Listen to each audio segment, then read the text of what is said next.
С фотографий на посетителей выставки смотрит представительница прекрасной половины человечества. На одной работе внимание привлекает маленькая девчушка с выразительными глазами, на другой – юная леди, на третьей – женщина зрелого возраста. На каждой фотографии запечатлен светлый образ, излучающий тепло и доброту. В городском выставочном зале детской художественной школы свои работы представили более 20 авторов. Среди них есть и преподаватель Римма Мухамеддинова, для которой фотографирование больше, чем просто увлечение. С 9 лет я вообще пошла в художественную школу, и меня всегда интересовало вот это изобразительное искусство, творчество. Всегда меня это волновало. Ни мама меня отвела, ни родители. Сама пошла, записалась и стала ходить. А в 14 лет взяла в руки фотоаппарат. Тогда еще был смена, черно-белый, пленочный. Вот, с подружкой печатали, сами закрывались в ванной. Тоже друг друга фотографировали, котов своих фотографировали, природу. Вот. Ну, постепенно время шло, техника совершенствовалась. Потом, помню, у меня был «Зенит», уже цветные были фотографии, пленка на 12, 24, 36 кадров. Вот. Это было очень, конечно, ограниченное количество кадров. Приходилось очень, к каждому кадру трепетно относиться.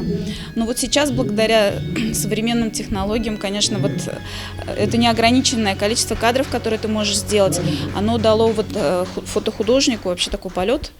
Мы можем совершенствоваться, добиваться от каждого кадра более какого-то высокого такого уровня.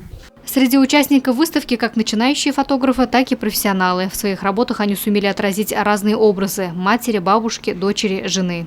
Вы знаете, заявили о себе молодые фотографы, выпускники наших школ общеобразовательных, заявили интересными своими работами сегодня. И поэтому прекрасно, что фотоклуб «Фокус» городской будет жить. Активно участвует политехнический техникум, наш колледж, да, политехнический колледж, и как педагоги, как студенты, Сибайский наш университет, СибГУ, тоже они представили замечательно свою работу, и студенческие в том числе. В общем, ну и многие наши педагоги, кстати, детской художественной школы очень активно.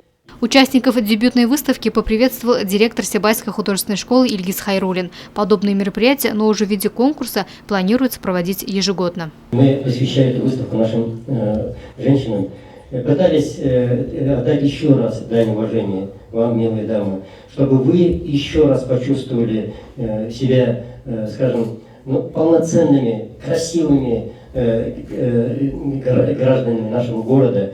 Благодаря работам авторов, а также музыкальному сопровождению, в выставочном зале царила по-настоящему теплая, уютная атмосфера. Такая, которую могут создать только сами женщины. Словом, первая выставка в городском выставочном зале Сибайской детской художественной школы прошла на ура. Продлится она до 12 марта.